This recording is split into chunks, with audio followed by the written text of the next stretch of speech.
Hello guys, this is Virendra Singh and welcome back at Mastercam Mill 3D Tutorials and Toolpaths। मास्टरकैम के अब तक different playlist के अंदर different videos में हम मास्टरकैम के अलग अलग मॉड्यूल के बारे में अलग अलग चीज़ों के बारे में पढ़ चुके हैं।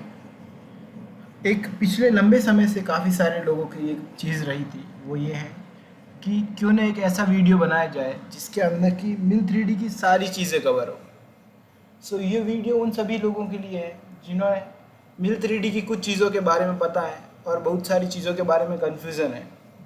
ये वीडियो उन लोगों के लिए है जिन्हें मिल 3D की मदद से कोई भी अपना पहला कंपोनेंट मशीन पर चलाना है और मशीन पर चलाने से पहले कुछ क्रिटिकल पैरामीटर्स होते हैं, तो किन किन पैरामीटर्स को आपको ध्यान देना है, किन किन चीज़ों को फोकस करना मशीन पर चलाने से पहले, उस चीज़ के भी कवर करेंगे। सो ओवरऑल इस वीडियो को देखने के बाद आपको मिल 3D के जो रफिंग और फिनिशिंग स्ट्रेटजीज़ है उनके बारे में कोई डाउट नहीं रहेगा। ये वीडियो उन लोगों के लिए भी है जिन्होंने टूल सिलेक्शन समझना है कि जब हम मिल 3D के अंदर फिनिशिंग टूल सिलेक्शन करते हैं तो कौन सा साइज़ का सबसे छोटा टूल लेंगे, कौन सा साइज़ का उससे बड़ा टूल लेंगे, और साथ ही साथ रफिंग टूल का भी सिलेक्शन कैसे किया करते हैं मास्टरकैम मिल 3D के लिए। सो इस वीडियो में आप डिफरेंट चीज़ों को समझने वाले हैं। मिल 3D के अंदर जो भी आपको डाउट्स है, जो भी आपकी क्वेरीज है, जो भी क्वेश्चंस है, आपके ओवरऑल सारी सब कुछ चीज़ें इस वीडियो की मदद से क्लियर होने वाली है। चाहे वो रेस्ट मटेरियल कैसे बनाते हैं वो क्वेश्चन हो, या फिर आपका क्वेश्चन हो कि फिनिशिंग टूल पाथ्स के अंदर पेंसिल टूल पाथ्स कैसे क्रिएट करते हैं, तो डिफरेंट टाइप के टूल पाथ समझने वाले हैं, डिफरेंट टाइप की स्ट्रेटजी समझने वाले हैं। सो इस वीडियो में आप के पास मिल 3D के अंदर होने वाले सारे जितने भी डाउट्स हैं, मेजर डाउट, माइनर डाउट, सारा सब कुछ क्लियर होने वाला और एक कंप्लीट पार्ट हम बनाने वाले हैं, स्टार्टिंग फर्स्ट स्टेप से लेकर के एक लास्ट एंड स्टेप तक। सो इस वीडियो को हमने दो अलग अलग पार्ट्स में डिवाइड करके रखा है। पहले पार्ट में हम समझेंगे कि टूल सिलेक्शन कैसे करते हैं, रफिंग और फिनिशिंग के कैसे क्या हम किसी भी वर्कपीस को एनालाइज करते हैं फर्स्ट स्टेप में, और इसके बाद समझने वाले हैं फर्स्ट पार्ट में रफिंग टूल पाथ्स को, और सेकंड पार्ट के अंदर हम फिनिशिंग टूल पाथ समझेंगे। और साथ ही साथ इस वीडियो में कुछ ट्रिक्स समझने वाले हैं कि मिल 3D में हम क्या ट्रिक्स यूज़ कर सकते हैं जिसकी मदद से हम काम को थोड़ा सा फास्ट कर सकते हैं। सो आइए स्टार्ट करते हैं वीडियो। सो वीडियो स्टार्ट करने से पहले जैसा कि आपने यहाँ पे सिमुलेशन में देखा कि हमने यहाँ पे डिफरेंट टाइप के टूल को यूज़ करके यहाँ पे जैसा हमें रिक्वायरमेंट था वर्कपीस वैसा प्रॉपर तरीके से पार्ट कटिंग हम कर चुके हैं। सो ऐसा ही हम टूल पाथ्स क्रिएट करने वाले हैं use of by the help of different kind of strategies. So सबसे पहले मैं यहाँ पे ओपन कर लेता हूँ मेरा मास्टरकैम का विंडो, जहाँ पे मैंने ऑलरेडी यहाँ पे और ये कंपोनेंट इसके सभी टूल पाथ्स क्रिएट करके रखे हुए हैं। तो सबसे पहले मैं सेलेक्ट करूँगा सारे ऑपरेशंस और मैं सब कुछ इनको डिलीट कर दूँगा। अगर मुझे वन क्लिक में सारा सब कुछ डिलीट करना है तो मुझे सारे ऑपरेशन एक साथ सेलेक्ट करना है और यहाँ पे जो है फटा का बॉम्ब इसको फोड़ देना है और आपको कहना है यस। सो यहाँ पे जैसे ही आप यस करोगे तो आपके साथ क्या होगा, बेसिकली जितने भी आपके पैरामीटर्स हैं सारे सब कुछ यहाँ पे डिलीट हो जाएंगे। आपके पास कोई भी किसी भी प्रकार का कुछ भी पैरामीटर्स यहाँ पे नहीं बचेगा।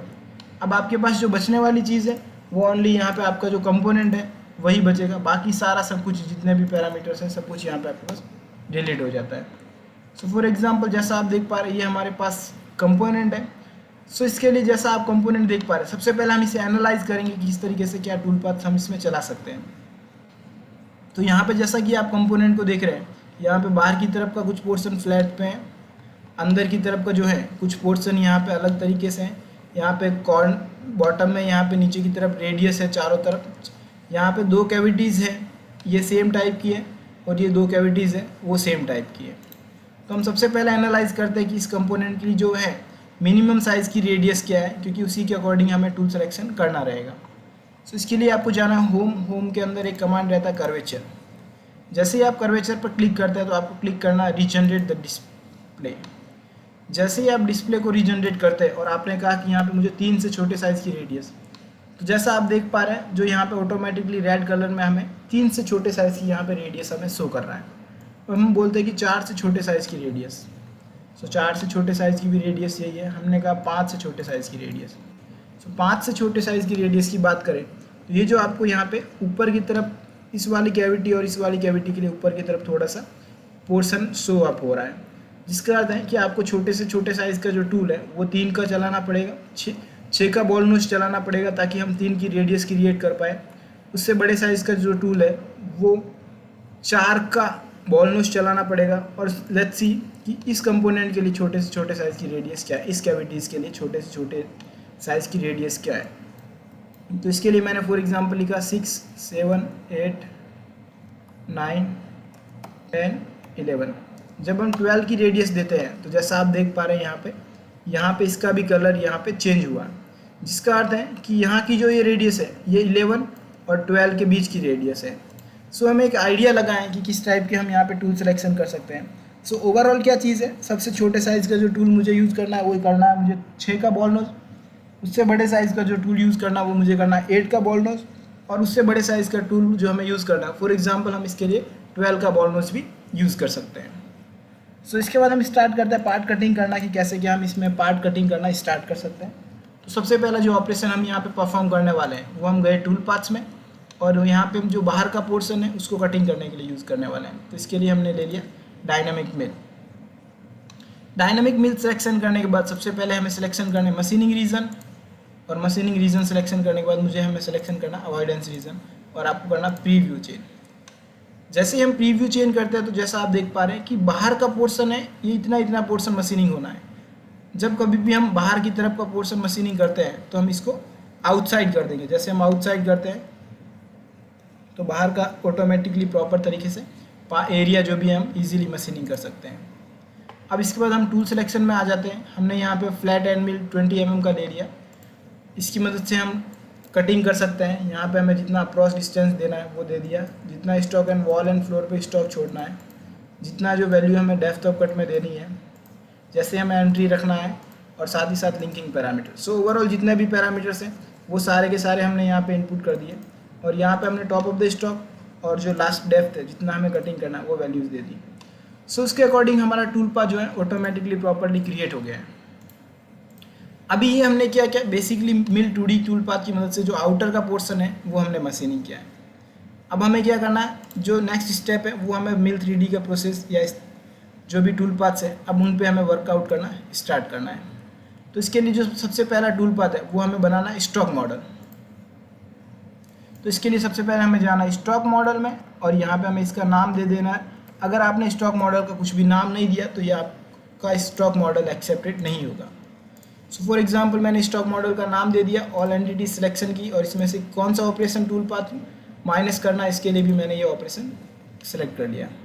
तो जैसा आप देख पा रहे हैं यहाँ पे ओवरऑल स्टॉक मॉडल में से जितना हमने पहले ऑपरेशन में रिमूव किया मेटल वो ऑटोमेटिकली यहाँ पे रिमूव हो गया है। अब इसके बाद जो क्या करना, अभी हमें रफिंग का टूल पाथ बनाना है। तो फॉर एग्जांपल हम एरिया रफिंग की मदद से मशीनिंग करने वाले हैं। तो यहाँ पे मैंने क्लिक किया एरिया रफिंग, और हमें क्लिक करना है सिलेक्ट एंटिटीज़। मैंने ओवरऑल सारी की सारा मॉडल सिलेक्शन कर दिया। अब कितना वॉल एंड फ्लोर पे आप स्टॉक रखना चाहते हैं वो वैल्यू डाल दीजिए। फॉर एग्जांपल हमें वॉल एंड फ्लोर पे जो स्टॉक रखना है वो रखना है 0.2। फिर हम यहाँ पे आ जाते हैं टूल में, और यहाँ पे टूल सिलेक्शन के अंदर आके हम जो टूल है वो हम कोई भी एक टूल ले सिलेक्शन कर लेते हैं। सो फॉर एग्जांपल इस कंपोनेंट को मशीनिंग करने के पर्पज़ के लिए जो मैं टूल ले रहा हूँ वो ले रहा हूँ 16 का बुल नोज। सो इसके लिए मैं गया यहाँ पे 16 के बुल नोज पे, और मैंने यहाँ पे जो टूल सिलेक्शन किया 16 R2। अब मुझे स्टॉक बेस में आना है। जब कभी भी आप स्टॉक बेस में आकर के स्टॉक सिलेक्शन करते हैं सो मिल 3D में हमेशा स्टॉक सिलेक्शन जो करना है वो हमें जो स्टॉक मॉडल हमने क्रिएट किया है उसको सिलेक्शन करना है। यहाँ पे स्टॉक मॉडल सिलेक्शन करने के बाद जो सबसे इंपॉर्टेंट पैरामीटर होता है वो होता है इग्नोर स्मॉल कप्स। यहाँ पे ये जो वैल्यू है इस वैल्यू को लिखते समय हमें 3 अलग अलग वैल्यू को कैलकुलेट करके लिखना होता है। सबसे पहले हमने वॉल एंड फ्लोर पे जितना स्टॉक छोड़ा है, उसके बाद जितना हम टॉलरेंस छोड़ेंगे प्लस 0.05, पर इसमें आप 50 माइक्रोन ऐड कर देंगे। ये पैरामीटर मैंने काफ़ी सारे जो हम रिसेंट के मिल 3D के टूल पाथ्स क्रिएट किया है इसमें भी हमने डिस्कस किया है कि किस तरीके से हम मिल 3D के टूल पाथ्स के अंदर स्टॉक में जाकर के इग्नोर स्मॉल कॉप्स की वैल्यू को कैलकुलेट करते हैं। ध्यान रहे 0.2 की जो वैल्यू दी है वो हमने वॉल एंड फ्लोर पे जितना हम स्टॉक छोड़ते हैं, 0.1 जो हम टॉलरेंस के अंदर जाकर के वैल्यू फीड करेंगे, और 0.05 50 माइक्रोन इसमें ऐड करना है। टॉलरेंस हम कहाँ पे फीड करते हैं, यहाँ पे लिंकिंग आर फिटिंग टॉलरेंस के अंदर आकर के हमने यहाँ पे टॉलरेंस वैल्यू रहती है, और यहाँ पर जो हमारा टूल पाथ कंट्रोल है यहाँ पे जितना वॉल एंड स्टॉक के अंदर जो वैल्यू डालते हैं वो। सो ओवरऑल जो वैल्यू हो गई वो हो गई हमारी 0.35 तीनों को ऐड करने पे। अब हम बात करते हैं कटिंग पैरामीटर। तो जितना आपको डेप्थ ऑफ कर देना है, कॉर्नर राउंडिंग हमें ऑन कर लेना और percentage of tool diameter is always 100। बाकी के पैरामीटर हम एज इट इज छोड़ देते हैं, मिनिमम वर्टिकल रिट्रैक्ट एंड हमें क्लिक कर देना ओके। सो जैसे ही हम ये प्रोसेस कंप्लीट करते हैं, सो बेसिकली क्या होगा, हमारा ओवरऑल मास्टर कैम मिल 3D के लिए हमारा जो टूल पाथ है वो प्रॉपर तरीके से क्रिएट हो गया। सो जहाँ से जितना मेटल हमें रिमूव करना है वहाँ से उतना मेटल हमने यहाँ पे प्रॉपर तरीके से टूल पाथ क्रिएट करके रिमूव कर लिया। अब इन हम दोनों ही टूल पाथ को कॉपी करेंगे और फिर से पेस्ट करेंगे। पैरामीटर में जाएंगे। अब सबसे पहले हमें स्टॉक मॉडल बनाना है, तो स्टॉक मॉडल का नाम जो है ऑटोमेटिकली स्टॉक मॉडल 1 आ गया।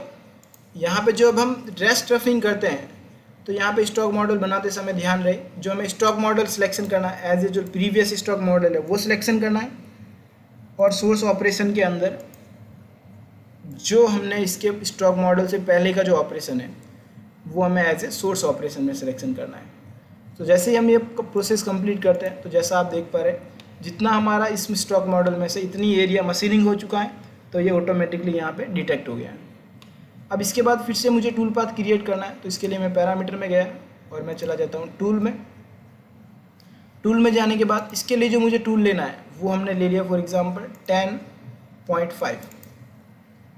इसके बाद मैं जाता हूँ स्टॉक में, और यहाँ पे जो स्टॉक सिलेक्शन करना है, जो हमने अभी 4th नंबर ऑपरेशन या कहूँ कि 4th नंबर स्टॉक बनाया वो सिलेक्शन कर लेना है।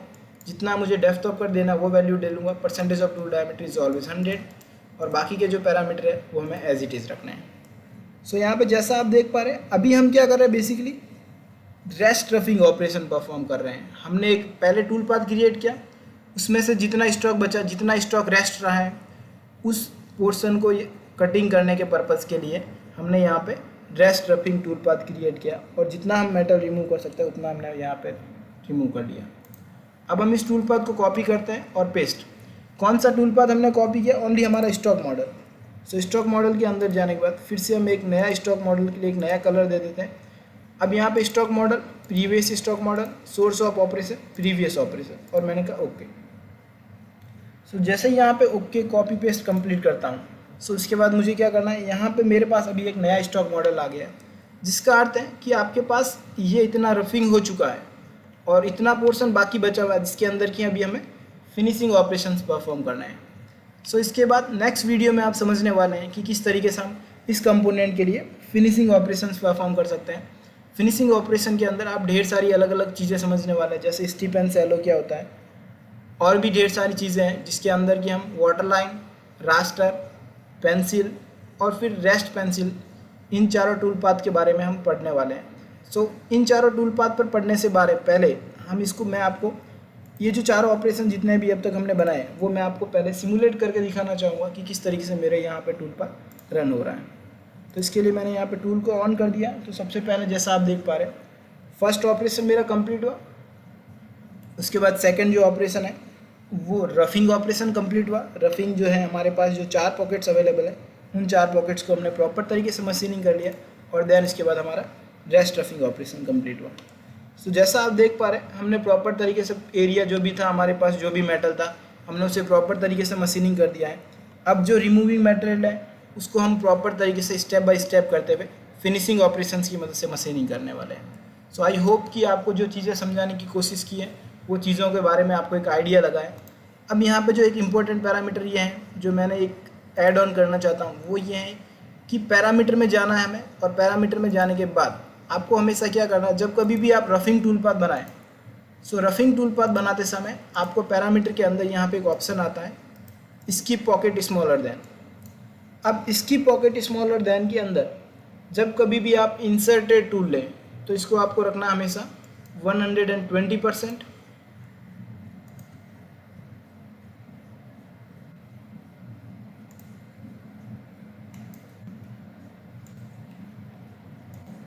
और जब कभी भी आप फिनिशिंग ऑपरेशन जब कभी भी आप इंसर्टेड कटर ले रहे हो, तो इसको आपको हमेशा रखना है 120%।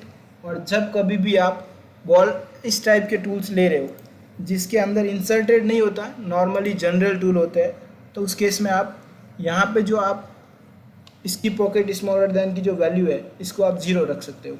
इसका क्या रीज़न होता है, इसके बारे में मैं आपके लिए अलग से एक वीडियो बनाने वाला हूँ कि स्किप पॉकेट स्मॉलर देन क्या होता है और उसका कैसे किस पर्पज़ के लिए यूज़ करते हैं। सो आई होप कि आपको एक ओवरऑल एक आइडिया लगा होगा कि मिल 3D के टूल पाथ्स कैसे होते हैं और किस तरीके से हमें क्रिएट करने होते हैं। So thank you very much, be connected and updated for the more videos. Thank you.